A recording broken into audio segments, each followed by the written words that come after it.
नमस्कार, मैं अंजलि मिश्रा और स्वागत है आपका हमारे चैनल में। आपको बता दें कि दिग्गज उद्योगपति नारायण मूर्ति ने कांग्रेस सरकार को लेकर बड़ा बयान दे दिया है, जिसमें उन्होंने ये कहा कि कांग्रेस सरकार के दौरान भारत ठहर गया था।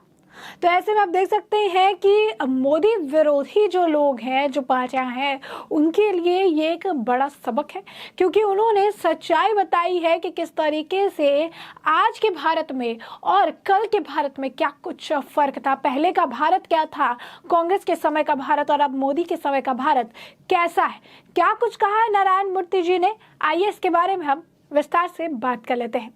बता दें आपको कि देश के दिग्गज आईटी कंपनी इंफोसिस के को फाउंडर एन.आर. नारायण मूर्ति ने कहा कि कांग्रेस की सरकार ने देश को आधार कार्ड जैसी व्यवस्था देने में अहम भूमिका निभाई, लेकिन इसके बाद भी वो मनमोहन सिंह सरकार में समय को बहुत अच्छा नहीं मानते हैं, क्योंकि यूपीए सरकार में भारत में आर्थिक गतिविधियां ठप पड़ गई थी।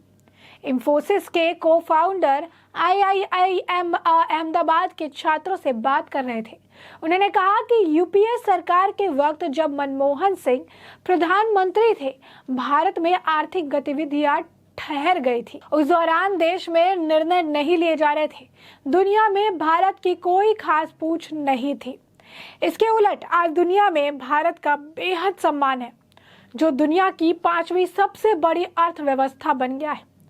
छात्रों के साथ बातचीत के दौरान मूर्ति ने भरोसा जताया कि युवा दिमाग भारत को चीन का एक योग्य प्रतिस्पर्धी बना सकता है।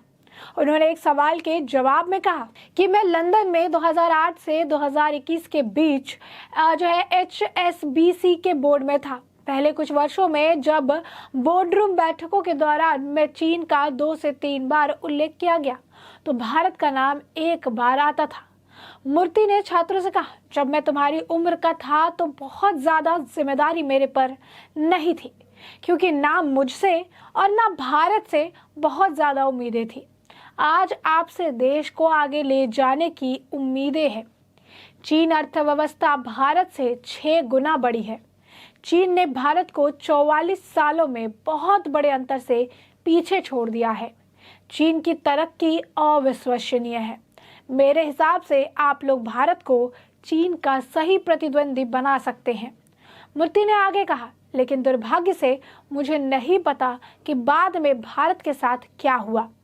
पूर्व पीएम मनमोहन सिंह एक असाधारण व्यक्ति थे और मेरे मन में उनके लिए बहुत सम्मान है, लेकिन यूपीए के दौर में भारत ठहर गया था, निर्णय नहीं लिए जा रहे थे। जब उन्होंने साल 2021 में HSBC छोड़ा तो बैठकों के दौरान भारत का नाम शायद ही कभी आता था, जबकि चीन का नाम लगभग 30 बार लिया गया। मूर्ति ने कहा कि आज दुनिया में भारत के लिए सम्मान का भाव है। देश अब दुनिया की 5वीं सबसे बड़ी अर्थव्यवस्था बन गई है। मूर्ति ने कहा कि मनमोहन सिंह के वित्त मंत्री रहने के दौरान साल 1991 में लागू किए गए आर्थिक सुधार और मौजूदा भाजपा नेतृत्व वाली सरकार की मेक इन इंडिया और स्टार्टअप इंडिया जैसी योजनाओं से देश को इंटरनेशनल लेवल पर स्थान हासिल करने में काफी ज्यादा मदद मिली है। भारतीय प्रबंधन संस्थान अहमदाबाद में युवा और उद्यमियों और छात्रों के साथ बातचीत के दौरान नारायण मूर्ति ने भारतीय युवाओं पर भरोसा जताया कि युवा दिमाग भारत को चीन का एक योग्य प्रतिस्पर्धी बना सकता है। आगे उन्होंने कहा कि जब मैं आपकी उम्र का था तब ज्यादा जिम्मेदारियां नहीं थी, क्योंकि ना मुझसे और ना ही भारत से ज्यादा उम्मीद की जाती थी, लेकिन आज उम्मीद है। आज आप देश को आगे ले जाएंगे।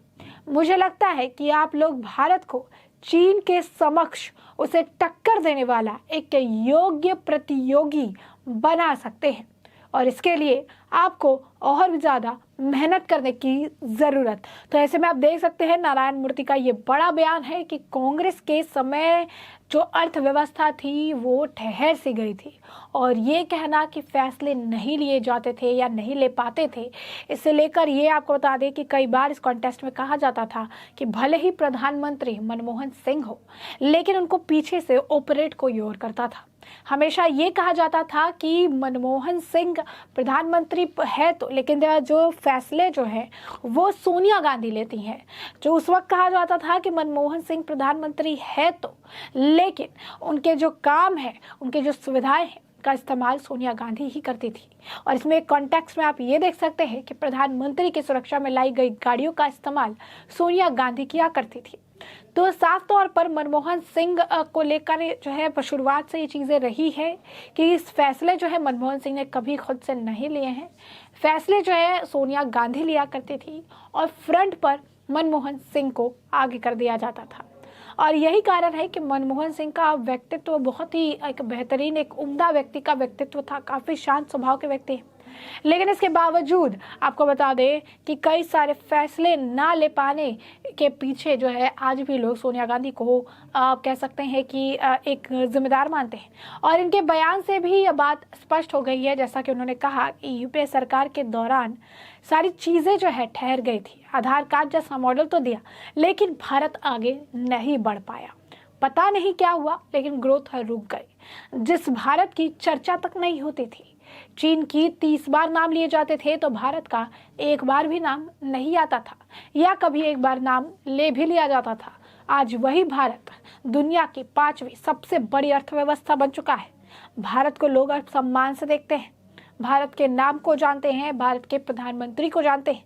और ये यूपीए यानी कांग्रेस सरकार के वक्त के भारत और आज के भारत में ये बड़ा फर्क, ये बड़ा अंतर जो है ये देखने के लिए मिल रहा है। तो अपने आप में ये बड़ा बयान है और कहीं ना कहीं कांग्रेस सरकार के लिए एक आईना है, जो फिर से भारत जोड़ो यात्रा कर रही है, एक बार फिर से केंद्र में आने के सपने देख रही है। तो ये उनके लिए भी बड़ा झटका है और एक आईना है कि आखिर उनके सरकार के वक्त जब वो थे पावर में, तब उन्होंने क्या किया भारत के साथ, किस तरीके से भारत की अर्थव्यवस्था ठप पड़ गई, ठहर गई, और आज का जो भारत है वो किस तरीके से ग्रो कर रहा है, डेवलप कर रहा है और आगे बढ़ रहा है।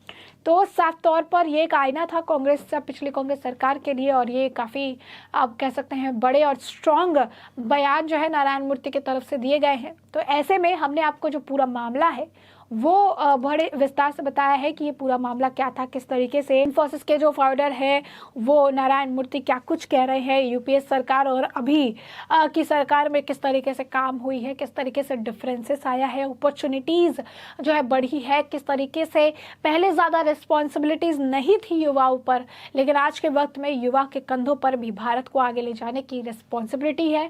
क्योंकि पहले ना भारत से उम्मीद थी और ना युवाओं से, और आज भारत से भी काफ़ी उम्मीद है और भारत के युवाओं से उससे ज़्यादा उम्मीद है। तो भारत के युवाओं को भी अब मेहनत करना है और भारत को चीन का प्रतिद्वंदी बनाना है। और ये सारी बातें जो है वो IIM अहमदाबाद में जो है स्टूडेंट से बात करते हुए कहते नजर आए। ऐसे में अब इस पूरे मामले पर आपकी जो राय हो कमेंट सेक्शन में कमेंट करके ज़रूर साझा करें।